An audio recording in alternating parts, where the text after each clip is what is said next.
Assalamualaikum warahmatullahi wabarakatuh. Selamat siang teman-teman semuanya.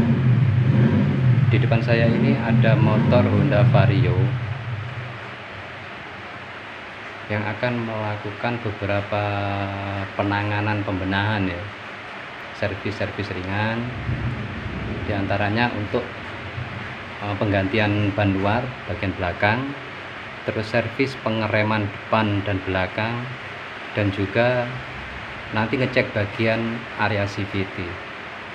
Nah, mungkin untuk satu motor ini akan ada beberapa video, dan khusus untuk video kali ini saya ingin berbagi tips untuk rekan-rekan pengguna motor harian, pemilik motor yang ingin melakukan penggantian kampas rem sendiri. Kebetulan ini ada media yang juga akan melakukan cek kondisi rem belakang. Nah, yang ingin melakukan penggantian kampas rem sendiri untuk rekan-rekan pemilik motor, sediakan dulu kunci shock 24 untuk motor Honda ya. Kunci shock 24, stang shock, terus kunci shock 14. Terus kalau ada ini apa namanya, sambungan ini ya, kalau ada. Terus T10 ini nanti untuk membuka baut yang ada di depan, baut knalpot yang ada di depan, lihat sini. Terus askok bekas atau pipa apa saja yang bisa digunakan untuk membantu seperti ini, tuas seperti ini, membantu agar tidak terlalu berat untuk membukanya bagian roda belakang nanti, seperti ini. Dan juga mungkin bila diperlukan untuk teman-teman yang belum biasa seperti cara yang biasa saya lakukan, bila diperlukan kunci pasring nomor 10 ya, pasring nomor 10. Nah, ini pasring nomor 10 atau yang seperti ini. Kalau yang ini nomor 10, 11. Kalau menggunakan dua kunci ini, teman-teman bisa membuka bagian box depan ini. Bagian box depan ini dibuka, ada dua baut sini dan bagian kiri. Terus ini nanti ditarik ya, dilepas. Bagian ini nanti tarik, dilepas, terus gunakan kunci yang ini atau kunci yang ini untuk dirogoh. Tangan masuk dari sini, buka ke arah putaran ke kiri, gitu. Putaran ke sini ya, bagian kanan dan bagian kiri. Karena saya terbiasa menggunakan kunci T10 ini, motor dimiringkan teman-teman ya. Standar samping bebas, nah, standar samping diturunkan seperti ini, terus motor dimiringkan.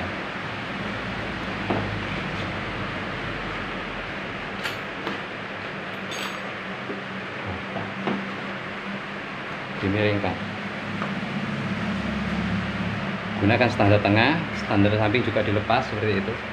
Nah, mungkin kelihatan. Nah, seperti itu. Terus motor dimiringkan seperti ini.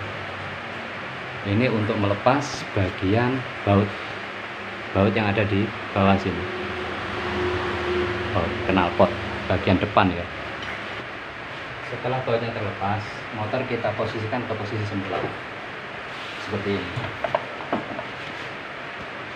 ke posisi semula.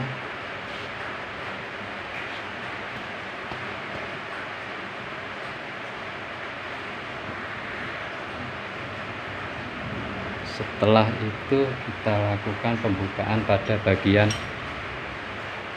baut 14 ini. Kita lepas itu bagian bawah dulu ya, dua baut ini dulu kita lepas.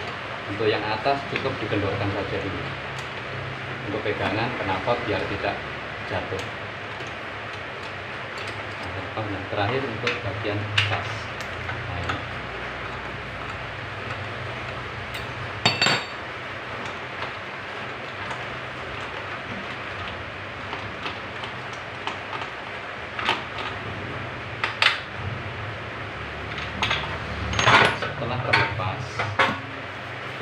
tahan dulu untuk knalpot, kita turunkan karena kita mau melepas baut ini,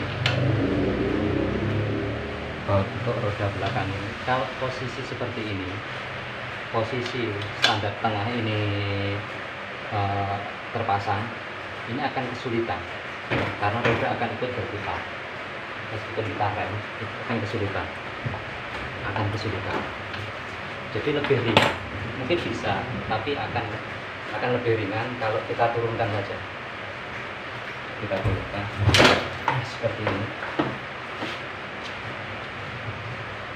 Kita turunkan seperti ini. Kemudian ini kita pasang tuas rem belakang kita tahan, terus ini kita pasang, kita hentakkan. Nah, seperti itu. Karena sudah kendor, kita kembali ke standar tengah lagi.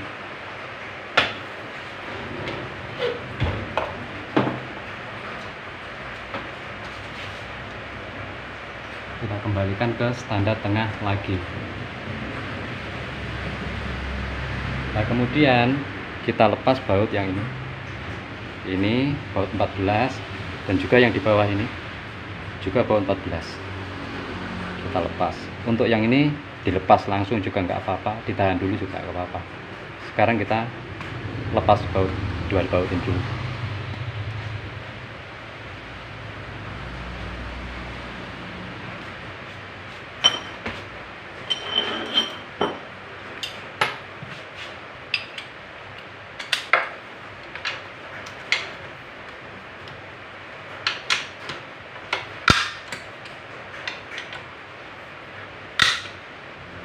Lanjut kita tarik. Untuk baut ini, baut rem ini, tuas rem ini kita kendorkan. Gunanya apa? Biar bagian rem itu, bagian kampas rem yang ada di itu tidak mekar. Soalnya biasanya ada, nah ini ada jeda. Ini kita kendorkan dulu. Nah, kita putar ke kiri ya, kita kendorkan. Untuk memberi ruang biar tarikannya nanti tidak tertahan, tarikan roda belakang ini waktu dilepas itu tidak tertahan oleh kampas yang mekar tadi. Jadi dilepas dulu, ini dikendorkan dulu aja. Setelah kendor semua, nggak usah sampai lepas, nggak apa-apa teman-teman, yang penting kendor. Nah, setelah untuk baut ini tadi dikendorkan, kita persiapkan juga kunci L ini teman-teman ya, untuk membuka baut ini. Baut ini dibuka, membuka cover bagian atas ini. Nah, sekarang kita buka. Sudah terlepas.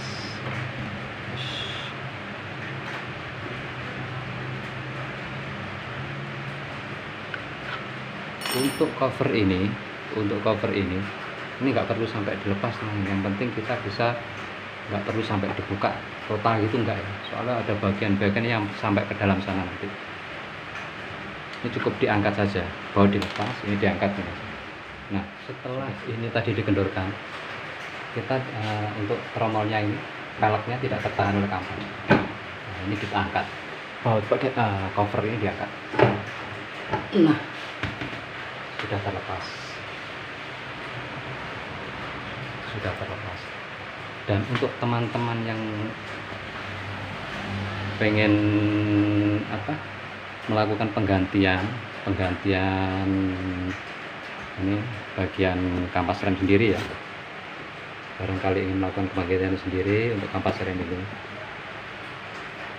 atau servis atau apa, dibersihkan atau apa, itu yang penting masih berfungsi. Kalau tebal seperti ini kan masih bagus teman-teman ya, masih cukup tebal ya untuk kampasnya. Jadi saya rasa nggak usah diganti, kita servis aja, kita bersihkan. Terus untuk bagian-bagian ini kita yang keras ini kita bersihkan juga, bagian tepi-tepinya ini yang menggigit langsung ke bagian sini. Dan untuk teman-teman jangan lupa ini dibersihkan semua ya, ini sampai bersihkan sampai bersih, sampai benar-benar bersih. Ini kan ada debu-debu lah, ini debu-debu. ini ada debu-debu. Teman-teman bersihkan semua pakai kuas atau sikat atau apa, bersihkan sampai benar-benar bersih, usahakan sampai benar-benar bersih. Nah, terus untuk bagian dalamnya ini, bagian dalamnya sini, ini bisa dilap atau kalau perlu diamplas halus saja, nggak usah pakai amplas kasar, diamplas halus saja. Yang penting bersih itu aja, yang penting bersih, cukup bersih. Nah ini kotor sekali ya, kotor sekali. Jadi wajar kalau ada bunyi decit, itu wajar saya rasa. Ini kotor sekali teman-teman. Nah ini kotor sekali. Jadi untuk area sini teman-teman bersihkan semua area sini, bersihkan semua sampai sebersih mungkin. Ini bagian tepi-tepinya sini juga bersihkan saja untuk menghindari resiko. Ini kotor sekali seperti ini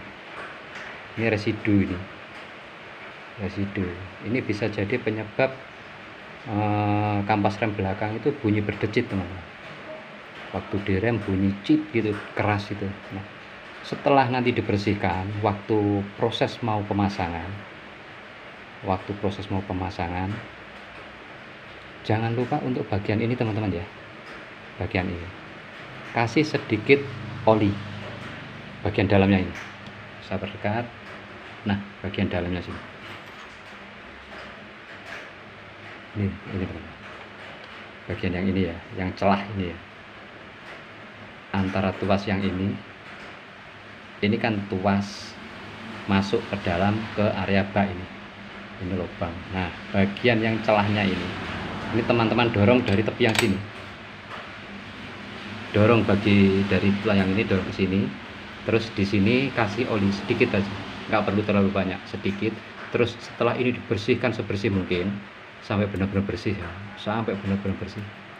Teman-teman olesi sedikit grease, sedikit aja oli atau apa, tapi kalau oli jangan dikucur ya teman ya, jangan dikucur, nanti meleleh jatuh ke kampas.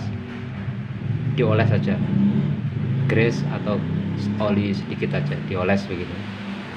Juga yang bagian sini dioles itu aja, biar nggak karatan ya, dioles saja. Tapi yang paling terpenting dibersihkan semua.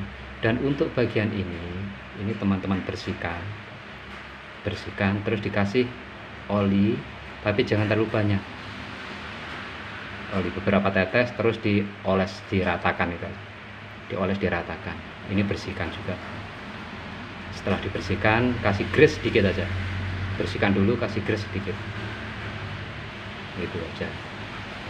Sekarang proses pembersihannya mungkin nanti saya potong ya, nantikan sampai pada proses pembersihan.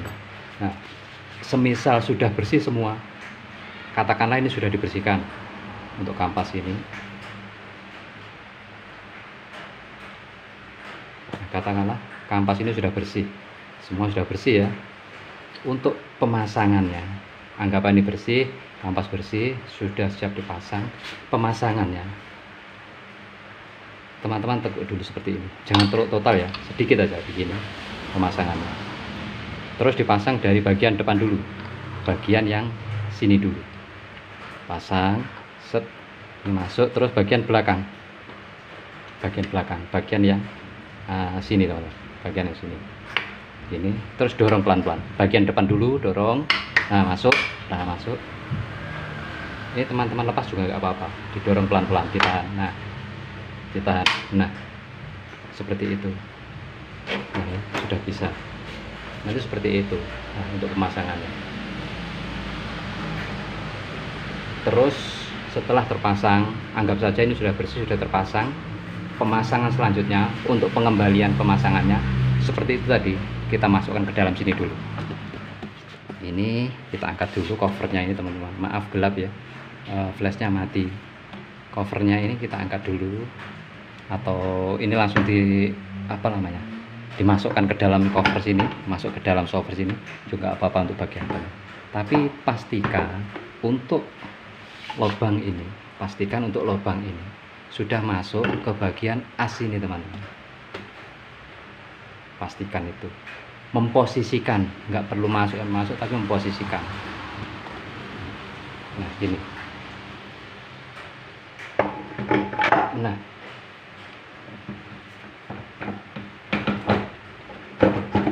seperti ini pemasangan. Dan untuk pengembalian selanjutnya, pemasangan selanjutnya, pasang bagian ini dulu teman, jangan kebalik ya. Untuk bagian ini, busing ini jangan kebalik. Ini kan modelnya seperti ini, bentuknya seperti ini.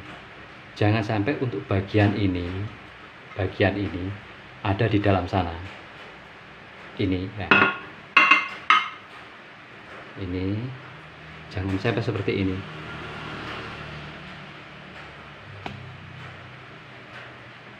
Jangan sampai seperti ini. Ini salah. Jadi posisinya yang ada tonjolannya semacam ring ini, ada tonjolan payungnya ini ada di dalam sana. Tapi bersihkan dulu. Ini sampai bersihkan dulu, teman-teman bersihkan dulu. Terus dikasih sedikit pelumasan sini. Oli sedikit atau grease sedikit nggak apa-apa. Stempet kalau nggak grease, kasih stempet sedikit juga nggak apa-apa di sini. Jadi posisinya seperti ini. Nah, seperti ini. Karena apa? Bagian ini nanti, bagian yang ini masuk ke sini, teman-teman. Nah, masuk ke lubang ini. Jadi kalau kebalik itu nggak masuk, nekan seal yang ini. Akan nekan seal yang ini. Jadi biasanya ada suara bunyi atau kekencangan tidak bisa maksimal. Itu sangat berisiko ya. Sangat berisiko. Sepele tapi sangat berisiko, gitu teman-teman. Pasang dulu bagian belakang, bagian ini kita pasang dulu.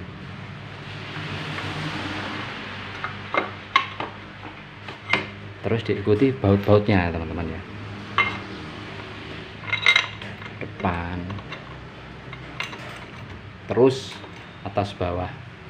Nah, baut seperti ini dikunci dulu yang depan, kencangi. Terus mur ini tadi, murnya yang besar yang ukuran 24 itu tadi. Mur yang ukuran 24. Dan untuk pengencangan, setelah ini kenceng, terus baut yang sini juga kenceng, pengencangan mur yang sini, nah, pengencangan mur yang 24 tadi, posisikan ke posisi seperti waktu membuka. Jadi standar apa? Pakai standar samping, motor diturunkan, pakai standar samping, terus tuas rem ini, tuas rem yang tadi dikendorkan. Itu di setel, dikencangkan sekiranya nanti bisa direm gitu aja secukupnya. Langsung di setel sekarang juga gak apa-apa, direm, di setel dikencangkan. Masukkan ke arah kanan, masukkan. Setelah dirasa pas, pengencangan seperti waktu membuka. Jadi standar samping, tekan handle rem itu, handle rem ini tekan, handle rem yang ini ya. Nah, ini ditekan di rem itu, tahan rem, terus lakukan pengencangan pada baut mur, pada mur 24 ini. Di sini dikencangkan dengan direm, ditarik. Untuk penarikan pengencangan jangan ditarik set gitu, jangan ditarik let gitu ya. Kita hentak, grek grek grek, kita hentakkan gitu. Jadi ditahan di rem ya seperti ngerem itu ya, direm terus dihentakkan, grek grek, pengencangan seperti waktu membuka. Waktu tadi kita membuka kan kita hentakkan, cedek tuh. Jadi itu seperti berfungsi menggunakan, anggap saja impact lah. Jadi kinerja impact seperti itu, menggunakan hentakan. Nah, kita kencangkan juga menggunakan hentakan. Jadi dikencangkan, grek gitu. Terus diulang lagi beberapa kali, 4, 5, 6 kali juga nggak apa-apa. Sampai teman-teman benar yakin itu sudah kencang gitu. Dan untuk pemasangan knalpotnya, ikuti langkah-langkah seperti tadi, seperti pembukaan. Standar tengah lagi, kemudian standar samping diturunkan, diiringkan. Kalau mengikuti cara saya ya, diiringkan, terus dipasang dulu. Dipasang dulu bagian depannya. Jangan lupa perhatikan juga untuk ini, pak knalpotnya jangan sampai tertinggal. Semisal jatuh ya, jangan sampai tertinggal, dipasang di knalpotnya. Nggak apa-apa kalau ini nggak akan lepas, dipasang ke knalpotnya. Kita pasang ke posisi di bagian mesin, di bagian blok sana ya. Kita pasang. Setelah itu kita kencangkan, kita pasang dulu, kita tahan untuk bagian tengah sini, yang sini knalpotnya. knalpotnya dipasang dulu, satu bal juga nggak apa-apa, dipasang dulu, ditahan, nggak usah dikencengkan, pasang, terus kencangkan dulu bagian depan. Ingat, untuk knalpot jangan mengencangkan bagian belakang dulu, bagian depan dulu ya, bagian yang ada di blok sana itu kencangkan dulu untuk knalpot.